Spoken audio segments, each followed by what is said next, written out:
GCSUNScast, the show where we talk all things about the Gold Coast Suns AFL team. Live from the Oxenford studio, I'm your host Shane, and yes, that's right, we are live. This is the first time we've ever done a live podcast, so bear with us if there's any technical issues. We will be taking a break every 15 minutes for recording purposes. If you're here listening to us, well, there should be an option to have a chat with us. So, not quite sure how you can find that, but feel free to jump in if you figure that one out. In the meantime, joining me on the line from Brisbane, I believe, is Tom. How are you, Tom? Yeah, good, Shane. Been a busy week and a pretty big last 24 or 26 hours now since the draft started last night. How about you? How was your draft night? Draft night was pretty cruisy. It's been a pretty big week, though. As anyone who's been following the GC Sunscast would know, we've gone through some changes this week. We've introduced a brand new logo. With that, we've also updated a Facebook page specifically for the GC Sunscast to differentiate ourselves from the 32-bit Shane mantra. And we've also got some other projects in the works. YouTube will hopefully be updated soon. And you can also catch us over on Patreon, where you can donate to the cause to help us provide a better show, really. All funds donated will go towards, new technology, looking at getting a mixing desk, maybe some microphones, and also it will help to have some regular money coming in each month to pay for the subscription that allows us to go live. But enough of the admin stuff. Let's jump over to the Gold Coast Suns. It's been about a month since our last episode. And since then, the biggest news to come out of the Suns, it probably rocked every Suns fan out there, was the departure of Jared Lyons. He's been delisted by the Gold Coast Suns and gone to Brisbane. Pretty much picked up immediately. What's your take on that one, Tom? Yeah, look, I don't think he's even bothered to move house. He's just got to take a bit of a drive up the M1. He'll become a bit of a commuter. Look, I was very excited by Jared Lyons coming to the Suns, and then looking at every week we look at it, and he was up in the best or near the best, and we've talked about him a bit this year when he was sort of in and out of the side and out of form maybe, or a bit slow, or potentially he's injured, and all of these kinds of things. But really, after it's all said and done, and I know that, he probably would have been worth a second rounder if we traded him or whatever, but I actually think maybe Lyons is the reason why our midfield just does get dominated. Yes, he gets the stats, and yes, he's undeniably a contributor, but he gets beaten, and so offensively he's getting the ball and he's getting the disposals or whatever. Not very efficient with his disposals, but he's getting in there and getting the job done. But all too often, he makes tackles. That's you can't say he's a bad player or a poor player, but we need midfielders who are going to get in there and just keep going and never say die. I think I think it might have even been yourself who suggested there was a video evidence of him simply just trailing his direct opponent and letting him off and let him get the ball and run away for a goal, and then throwing his hands up in the air as if to say, do I have to do everything? But it was really all his fault, and he was trying to blame someone else. So, Yeah. I noticed last year, or sorry, it's still this year, isn't it? I noticed every time we'd sit down and work out what highlights and what we could take from every game to discuss on this show, Jared Lyons is always roundabouts when he played because he had high disposal numbers. But I'd always like to go down and look at the disposal efficiency of the players to really determine how much of an impact they had. And a lot of the times, Jared Lyons is one of our worst performing disposal users. I think it hovered around that 50% mark.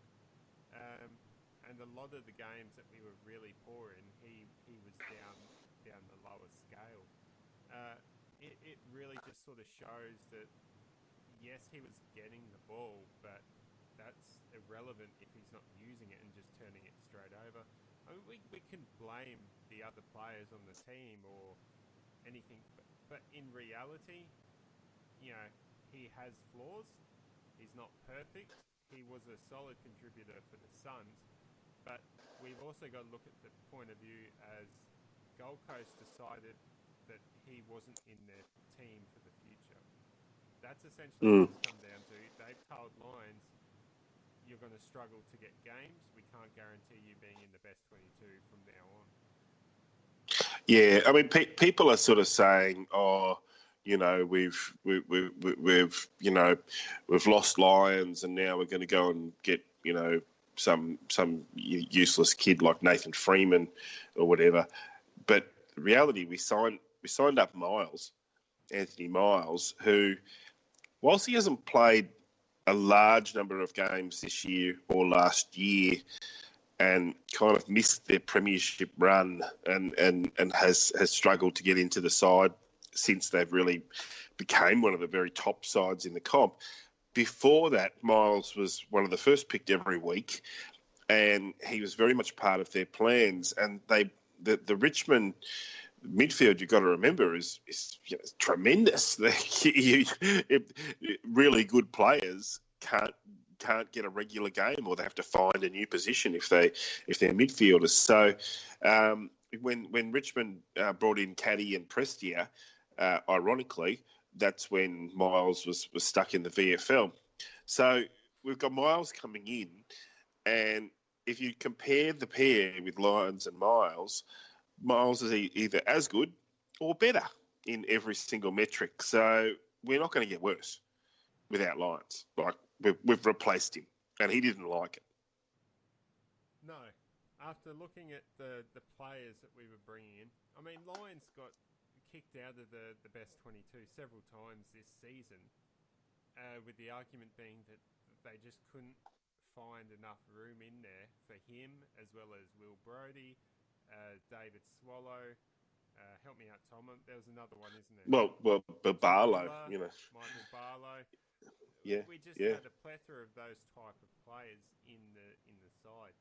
So bringing in players similar, in my opinion, such as Anthony Miles, George Hall-Smith, that can still play that sort of role, there was really very limited space there for him. The opportunity as well to free up the salary cap, which has now become public knowledge that Gold Coast had a salary cap issue, to be able to free up the salary cap even further, allowing the Suns to chase hard next year. Yeah, well, let's not forget that there's the salary cap for us was pushing over 100%, and it was a year that we didn't want to be spending more than 100%, because then you can't spend as much next year. But then we unexpectedly had to move on Stephen May, and then, you know, in addition to Lynch and Hall and Kolajasny, and then Lyons goes, well, all of those salaries gone. I'd say now, after Lyons, that we'd probably be looking at 95%, or not much over 95%, which of course you're allowed to go down to, which means that next year or in the next 2 years, we can spend over 100% of the salary cap, and that's when you want to go out and land big fish. So I'm thrilled. I was a little surprised. Speaking in Lions' favour, his brother plays for the Brisbane Lions, should be mentioned. The Brisbane Lions have gone brother crazy. They just picked Jared Berry's brother in the draft last night. So Jared Lyons gets a contract offer from them. There's no guarantee of senior 40, but they've obviously said what he wanted to hear, and he gets to play footy with his brother. Well, good luck to him. Yeah, they're definitely into the brothers, but let's focus on Gold Coast here. We've got a couple of minutes left before we need to take a break. Let's have a quick chat about Jordan Murdoch. With players that the Suns have chased and gone after, they went after Jordan Murdoch as a delisted free agent, and they're in competition with St Kilda to get him, and they got him. There was an article that came out shortly after. Basically, Murdoch was saying he was sold on going to St Kilda, and after an interview with the club, he had basically done a complete 180 by the time he'd driven back to the airport.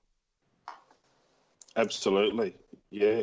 And it goes to show that with the Metricons now state-of-the-art post-Commonwealth Games and all the rest of it, that, players who come in, and he's not the first one, he's the fifth one, or the eighth one, really, if you think about the state-level players. We've been bringing veteran players to the facility, and they've been liking what they see. And you couldn't say that in the past. No one wanted to come to the coast.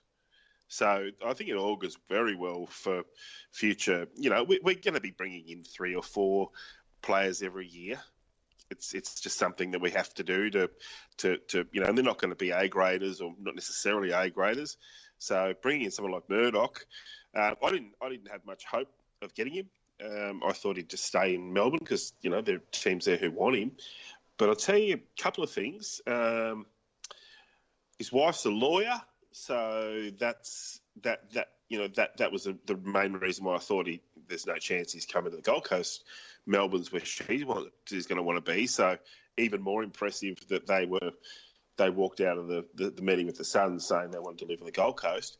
Another thing is that if Jordan Murdoch, who had the knock on him, right, is that he's super fast, and when he's got the ball and he's running 1,000,000 miles an hour, is a bit like Adam Sard and doesn't always raise his eyes or lower his eyes rather, and find the ideal target, or he's going too fast and ends up barreling it over their heads or whatever. But I think then that's a knock on him that's maybe a bit unfair, because there's no denying it happens, but it's kind of like, oh yeah, here's Murdoch again, he's got the ball, oh, he's stuffed it up. Well, there's 7 or 8 times out of 10 where he's actually putting it on the chest of a teammate or handballing it to advantage. If he was a Gold Coast player with his disposal efficiency this year, he would be the 3rd highest in the group, and the guys ahead of him are guys like Rory Thompson, who never touches the ball. It's quite amazing. People are criticising him that he's not so great with disposal. Well, he's better than our guys. And you know what? Geelong would never have got rid of him, except, guess what? Gary Rowan. They signed up Gary Rowan, former Geelong Falcons. Geelong loves signing their Geelong Falcons guys in their mid-career, like Dangerfield. Even Ablett was originally a Geelong Falcon. So you don't want 2 players like Gary Rowan and Jordan Murdoch competing for spots, because there's only 1 spot for them, right? So that I think that's why Geelong gets rid of him. And one last thing, he's a South Australian, isn't he? Just like you, Shane. Oh, definitely. Sorry,